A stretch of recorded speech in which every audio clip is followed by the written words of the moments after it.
Welcome to the REMS on the Air podcast, hosted by your partners at the U.S. Department of Education's Office of Safe and Supportive Schools and its Readiness and Emergency Management for Schools Technical Assistance Center. If you're an old friend, you know us as the REMS TA Center, your National School Safety Center. Join us as we chat about key topics in school and campus safety, security, and emergency management with experts and partners from the field.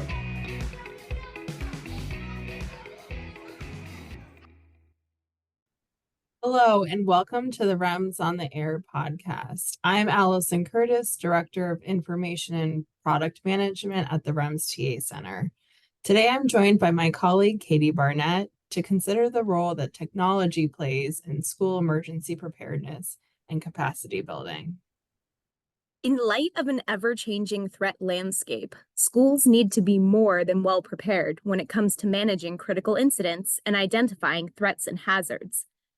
New advances in technology continue to change the emergency preparedness landscape.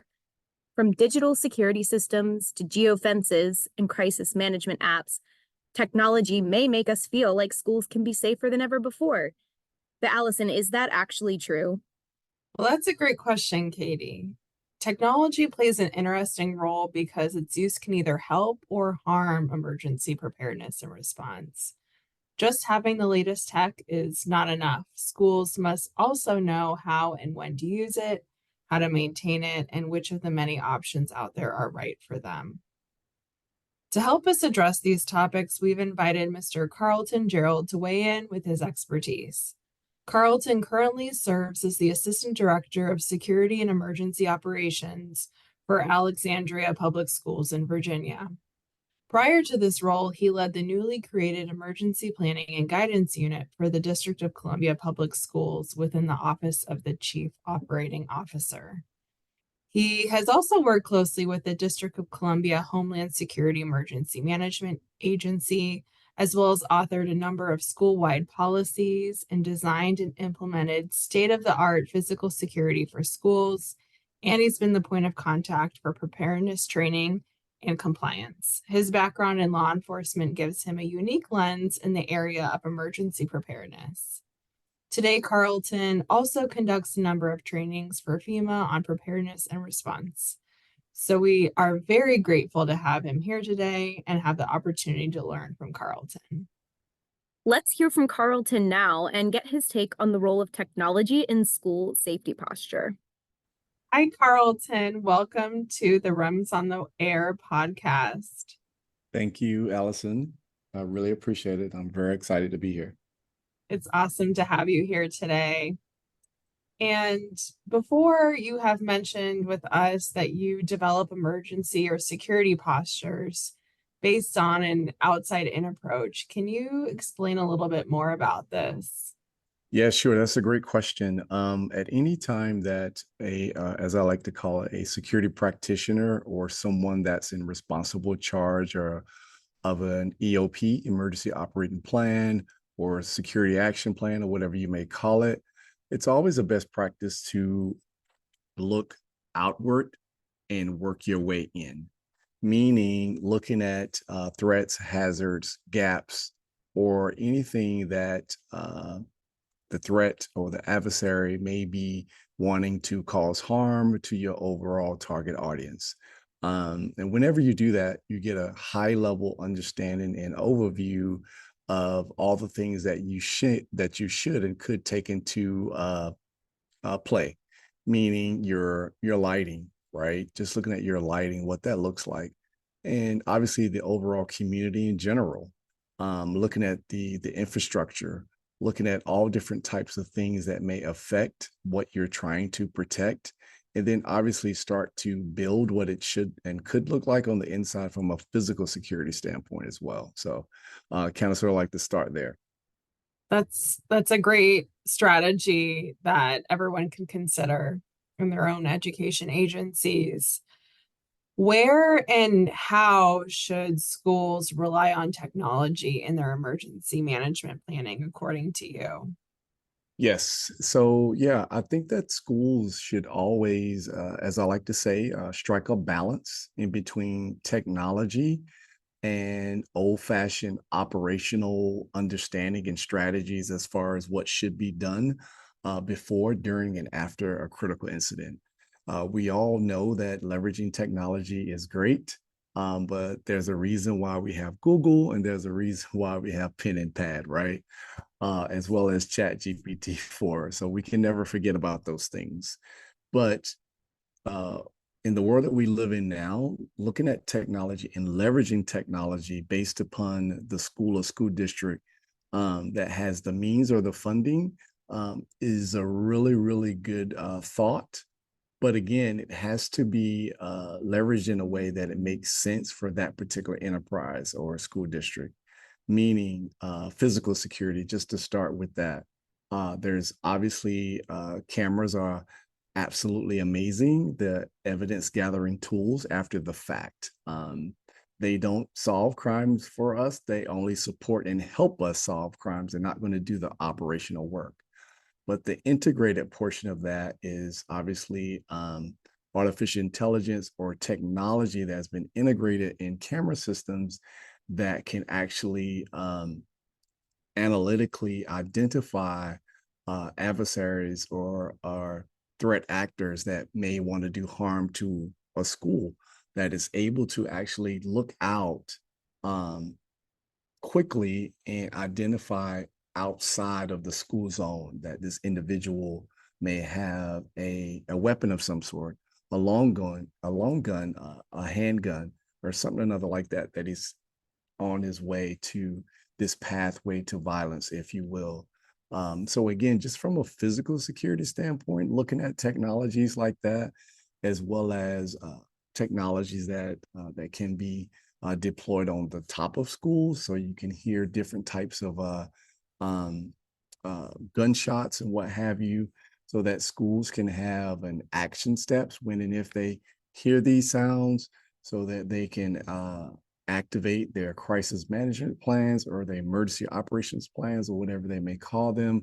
So leveraging that in that way, as well as coming forward inside the school in regards to your overall weapons abatement program. Some people may call it weapons detection, but we call it weapons abatement, and what that looks like.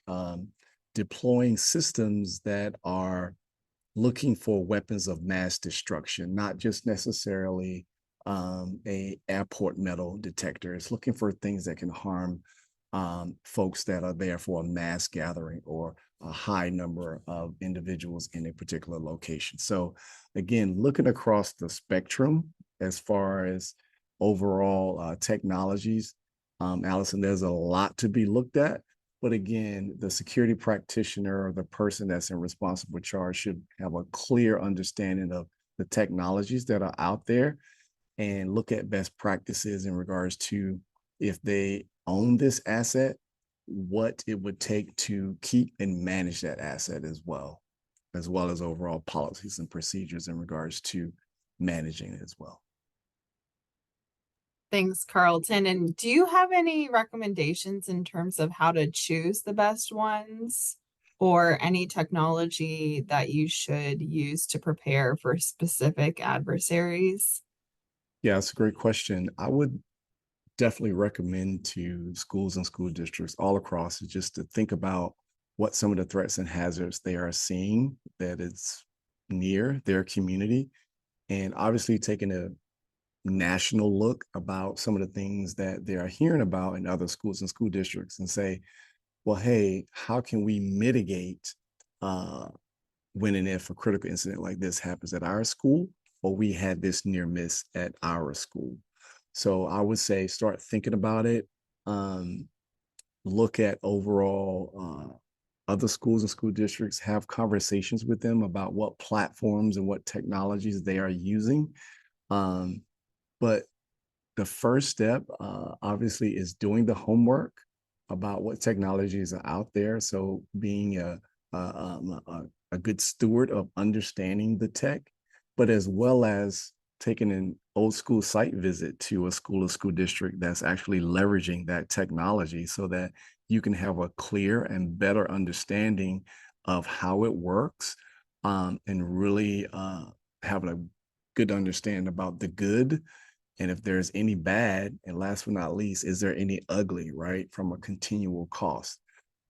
So again, getting that real-time information and intelligence from another school partner or a community or an agency, and getting that and taking that information back and overall justifying if it's a good fit for your school district.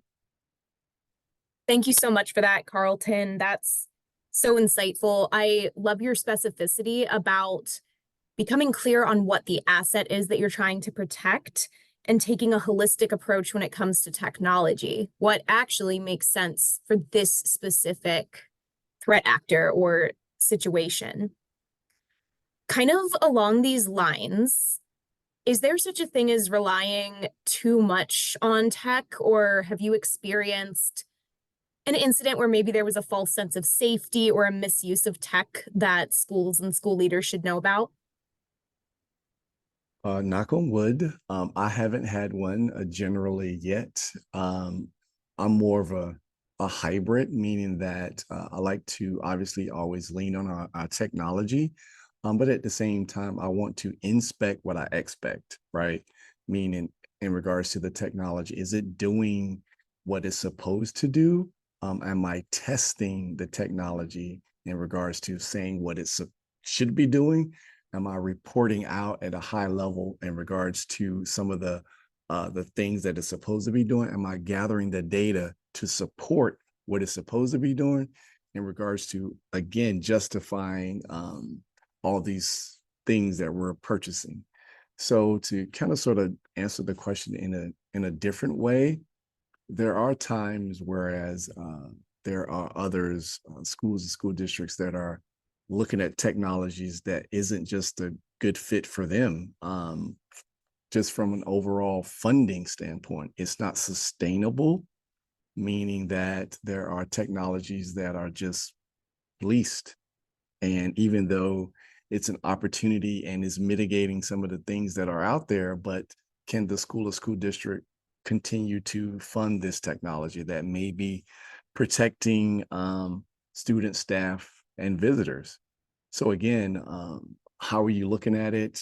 I would just also say that when schools are really thinking about that, I think it's really, really important that they really think about protection in depth. And that's a term that I like to use in regards to how they're going to protect their overall asset, which is obviously the student, staff, visitors, as well as information. So a lot of folks tend to forget about information. And that's where I think that technology really, really, really is supported, meaning, i.e., the recent situation that we have with this company called CrowdStrike, right? That everybody's so dependent on technology in this way, but it affected so many vectors and sectors all across the United States that we were literally crippled. So just thinking about that in regards to technology and information, and just really, really thinking deeply about when and if the zombie apocalypse does happen, is there a backup to the backup? So Yeah, I really appreciate that. There are so many different vendors out there, new advances almost every week, it seems. And I think it's easy to get distracted by the bells and whistles and even wondering, like, oh, am I keeping abreast of everything? But it really sounds like you're slowing us down, wanting us to check if we're getting what we expect from the technology, and also thinking about outside of that, the backups for the backups, as you suggested. So thank you so much for your take on that. definitely. Carlton, you kind of already mentioned one, but we want to get your take on if there are any other misunderstandings or human errors or pitfalls regarding technology that schools tend to fall into and how they can avoid that in the future. Yeah, I mean, I think, again, striking a balance in between the technology and the action response, right? On the human side, meaning if there's some type of, say, technology that alerts to smoke, or some type of sensor or let's just say a vape sensor, what is the action response in regards to when and if this technology alerts, and how does the school manage that? What does that look like when it comes down to overall school discipline? What does that look like in regards to proving or showing that this technology worked? And what is the school administrator's response in regards to that? So again, we can have this high level technology, but how do we deconflict who the person that was actually doing, or rather had a part in the school violation? So again, that's part of it. So even though it may say that there's enough reasonable suspicion in a school setting to have a conversation with the student because of this technology, but again, there is some work to be done in regards to deconflicting all of that, especially when it's 30 students in a bathroom, right? Thank you so much, Carlton. Some more great, pointers to consider at schools across the country. So, Carlton, I'm curious, is there anything else that you'd like to share with our listeners today that we've not asked about yet? Yeah, I would definitely just say this is that irregardless of whatever technology or new bell whistle or what have you that you may see out there that you may think is a good fit for your school or school district, I would encourage you to do the work, meaning that become a steward or have a clear understanding of its capabilities and what it can and what it cannot do, and articulate that to your senior leadership. Go and conduct a site visit, have those amazing conversations with those individuals who are already leveraging that technology, and have them give you, again, the good, the bad, and hopefully not the ugly. But again, truly, truly owning the asset as a security practitioner. I'm a huge proponent of understanding risk, and when and if you can accept risk, transfer risk, and all those things. So again, I think it's extremely important that schools and school districts, or more importantly, that emergency manager or security practitioner or security director that has, or rather is in responsible charge of that, conduct a really, really high level mitigation strategy to reduce the risk based upon the asset goals and objectives, and then take that information back to the enterprise or the organizations, and have that C-suite or that senior leadership or that school administration or that amazing superintendent that is willing to accept this risk or transfer this risk or spread this risk along. So again, there are so many ways that you can really, really look at it. But again, the ultimate decision is obviously up to the leadership. But again, as a security practitioner, to frame it in a way that he, she, or they can have a clear understanding about what it is, and that you are going to manage this asset and it's going to do exactly what you want it to do. But you also can share out at a high level about what it has done to protect people, property, and information at your school district. Well, I really appreciate that. Thank you. That was a great list. That's really clear and actionable, and it's really neat to think that with all the advancements in technology, we really can steward and own the ones that we choose at our schools. So thanks, Carlton. You're very welcome. Carlton, thank you so, so much for taking the time to talk with us today and share your insight. It was a pleasure to have you here. Pleasure's all mine. It's always a joy to speak with the REMS TA team, the amazing work that you all are doing to keep schools and school districts safe. The work is, and I can't say enough, the full credit and the full measure should be just shared all across the world, I think, just to be very honest. You guys are doing amazing work, and keep doing exactly what you're doing. And I love the way that you're integrating the social media as well. So kudos always. That was so helpful to hear Carlton's take on the role of technology in school emergency preparedness. Allison, what resources do we have here at the REMS TA Center that can support listeners on today's topic? Well, the REMS TA Center has produced a webinar on the role of information technology specialists in school safety. Although it's targeted towards IT specialists, the entire school community can benefit from concepts shared within it. The cybersecurity preparedness webpage on the REMS TA Center site is also a great place to learn about cybersecurity threats and tools, as well as protections to put in place in K-12 schools and institutions of higher education. Well, thanks for sharing that with our listeners. And what about our interactive resources? Do any of those apply to this topic? Yes, thanks to technology, we at the REMS TA Center are pleased to offer a suite of free interactive tools to help you regardless of your experience with emergency management. The Site Assess mobile application is for conducting site assessments, and teams can use it to examine the safety, security, emergency preparedness, and accessibility of their buildings and grounds right from their mobile device.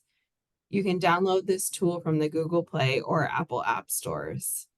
EOP Assess is embedded into our site and helps users familiarize themselves with important emergency management planning concepts. Planning team members can use this tool to test their knowledge and engage in professional development. EOP Evaluate helps to evaluate an existing plan and identify areas of improvement, and you can access this tool directly from our site as well. And our last tool is EOP Assist, which is a plan generator software application. Planning teams can use it to generate a customized EOP that is developed using the 6-step planning process. You can download this tool from our site before you have IT personnel install it on your education agency's server. And then we also created an offline version, the EOP Assist interactive workbook, and it's composed of instructions and worksheets and is available in Spanish. Thank you so much. Those are so helpful. And that's an example of a good use of technology. As long as you do what Carlton said and know what you're using it for and the outcome. So thank you so much for that. We do also have a suite of online courses that users can take on a variety of emergency topics. So please check those out. Yes, and our courses are interactive too, as well as password protected. And listeners, also don't forget that you can join our mailing list or connect with us at any time by emailing info@remstacenter.org. Our mailing list is where you'll get updates on webinars, web chats, and other virtual opportunities to learn and share. You can also connect with us on social media and bookmark the REMS on the Air hashtag. If you have any questions related to today's discussion or you just want to learn more, please contact us via email at info@remstacenter.org or phone at 1-855-781-7367. Who knows, maybe your question will inspire a future podcast episode. And you can access additional REMS on the Air podcast episodes by visiting the REMS TA Center's podcast page. Share it with your colleagues by clicking the Share tab that appears along the left side of your screen. Have a wonderful day. Goodbye and stay safe.